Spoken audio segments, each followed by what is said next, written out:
بسم اللہ الرحمن الرحیم۔ جیسا کہ یہ احباب جانتے ہیں، یعنی ہم سب احباب اس بات کو جانتے ہیں کہ نماز ایک کہ فرض ہے۔ نماز کیا ہے؟ فرض ہے۔ اور اللہ تعالیٰ نے امت مسلمہ پر یعنی ہم پر 5 نمازیں فرض فرمائی ہیں۔ کتنی نمازیں؟ 5 نمازیں۔ اب نمازوں کے اندر بڑے اہم مسائل ہوتے ہیں۔ مثال کے طور پہ نماز کے کئی واجبات ہیں، اور ہمارے علماء کچھ ایسے ہیں جنہوں نے کم از کم 30 نماز کے اندر واجبات لکھے ہیں۔ اور نماز کے اندر چونکہ اس کی نماز شروع کرنے سے پہلے اس کے مسائل ہیں، یعنی کہ 6 شرطیں ہیں۔ 6 شرطوں میں پہلی شرط یہ ہے طہارت، دوسری ستر عورت، تیسری استقبال قبلہ، چوتھی نیت، پانچویں وقت اور چھٹی تکبیر تحریمہ۔ یہ 6 شرطیں نماز کے اندر موجود ہیں۔ اب انہی 6 شرائط کے اندر یعنی طہارت کے اندر پھر 3 چیزیں داخل ہیں۔ ان میں 3 چیزیں کون سی داخل ہیں؟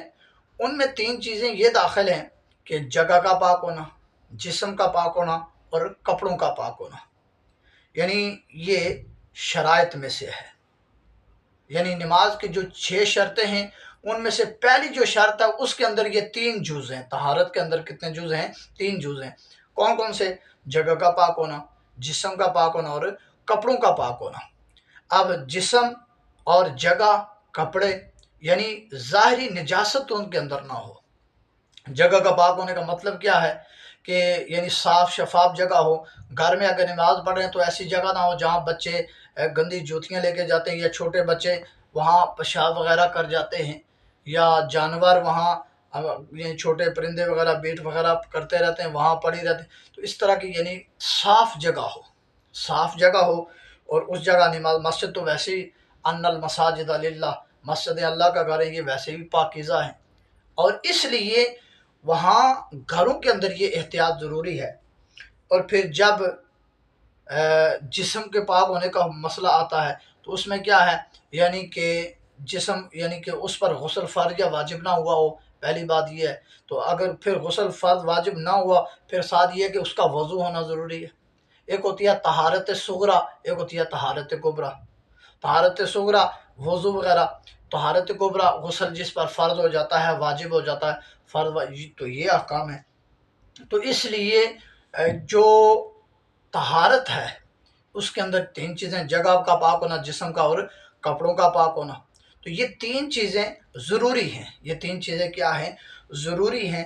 اور پھر یعنی کپڑوں کا پاک ہونا، کہ کپڑے صاف ہوں، صاف سے مراد کوئی گندگی نہ لگی ہو، کوئی نجاست نہ لگی ہو، کوئی گندی چھینٹیں نہ پڑی ہوں۔ تو اس طرح یعنی کپڑوں کا پاک ہونا، جگہ کا پاک ہونا اور جسم کا پاک ہونا، یہ کیا ہے؟ طہارت ہے۔ اور پھر یعنی باوضو کھڑے ہونا اور پاکیزہ ہو کر اپنے رب کی بارگاہ میں کھڑا ہونا، یہ کیا ہے؟ طہارت ہے۔ دوسرا یہ ہے ستر عورت۔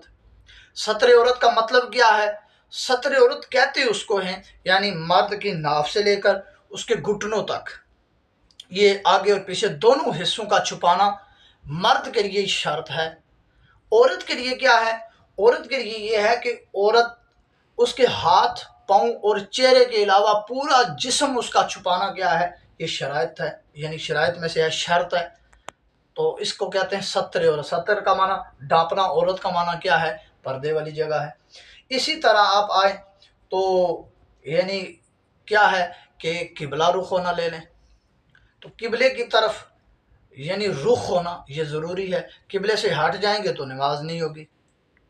اسی طرح نیت یہ ہے کہ دل کے پکے ارادے کو نیت کہتے ہیں۔ دل کے پکے ارادے کو کیا کہتے ہیں؟ نیت کہتے ہیں۔ دل کے پکے ارادے کو نیت کہتے ہیں۔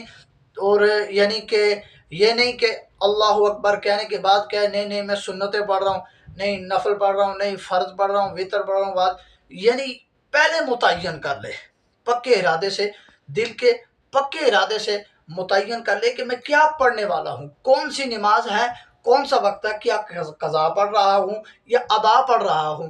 ان کی نیت ضروری ہے۔ ایسا نہیں ہے کہ نیت کے بعد کہہ دے نہیں قضا پڑھ رہا ہوں، نہیں اچھا ادا پڑھ رہا ہوں، ابھی پہلے ادا پڑھ لیتا ہوں پھر قضا، ایسا نہیں ہے۔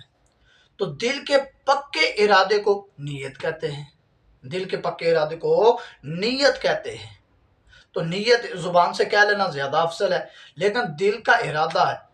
جماعت مثال کے طور پہ جماعت کھڑی ہے، آپ یہ تہیہ کر کے آئیں کہ زور کی یا عصر کی نماز پڑھنے آئیں، تو آپ ابھی جماعت رکوع میں چلی گئی تو آپ آئے تو نیت وہاں کھڑے ہو کے نیت کریں گے، تو یعنی کہ جیسا 4 رکعت نماز فرض عصر، تو یہ جماعت امام صاحب سمیع اللہ لمن حمدہ کہہ لیں گے۔ تو آپ آئیں اور آ کے کیا کریں کہ وہاں پہ کھڑے ہو کر اللہ اکبر کر کے ایک تسبیح کی مقدار کھڑے رہیں، پھر اللہ اکبر کر کے دوبارہ کیا کریں، یعنی رکوع کریں۔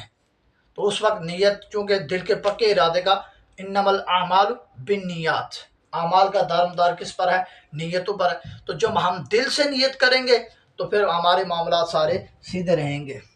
اسی طرح آپ لے آئیں کیا ہے کہ طہارت بھی ہے، ستر عورت ہے، استقبال قبلہ ہے، وقت نماز کا وقت ہونا، یعنی کہ ہم نے نیت تو پڑھ لی، اب اس کے بعد کیا ہے، نماز کا وقت ہونا۔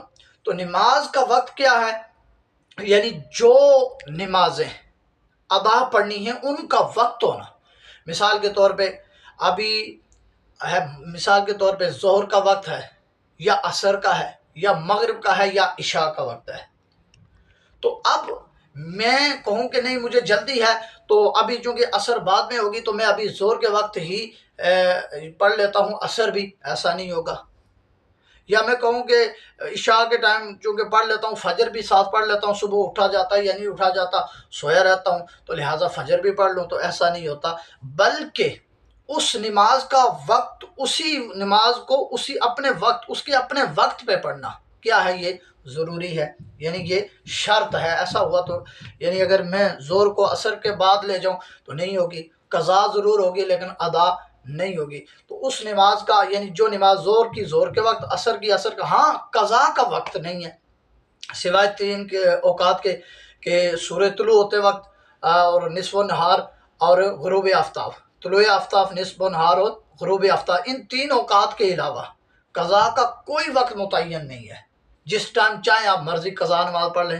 ہاں اس میں تھوڑا اختلاف ہے کہ کیا فجر کے فرضوں کے بعد اور عصر کے فرضوں کے بعد قضا پڑھی جا سکتی ہے، یعنی اس میں تھوڑا اختلاف ہے، باقی کسی جگہ پہ بھی اختلاف نہیں ہے۔ آپ رات کو 10 بجے اٹھ کے 11 بجے، صبح 9 بجے، صبح 11 بجے آپ اٹھ کے قضا نماز پڑھ سکتے ہیں، تو اس میں کوئی حرج نہیں ہے۔ دوسرے نمبر پہ یعنی کہ اس نماز کا، یعنی زور کی جب ادا پڑھنی ہے ہم نے نماز ادا، تو زور کی زور کے وقت، عصر کی کس کے وقت، عصر کے وقت، مغرب کی مغرب کے وقت، عشاء کی عشاء کے وقت، یہ نماز کا وقت ہونا۔ پھر کیا ہے، نمبر 6 کیا ہے، تکبیر تحریمہ۔ جو تکبیر تحریمہ، اس میں یعنی کہ یہ تکبیر تحریمہ کیا ہے، نماز کی شرطوں کے اندر بھی داخل ہے، اور یہ مزے کی بات یہ ہے کہ یہ نمازوں کے فرضوں کے اندر بھی داخل ہے۔ تو اللہ تعالی ہم سب کو یہ نماز کے مکمل احکام سیکھ کر اس پر عمل کرنے کی توفیق عطا فرمائے۔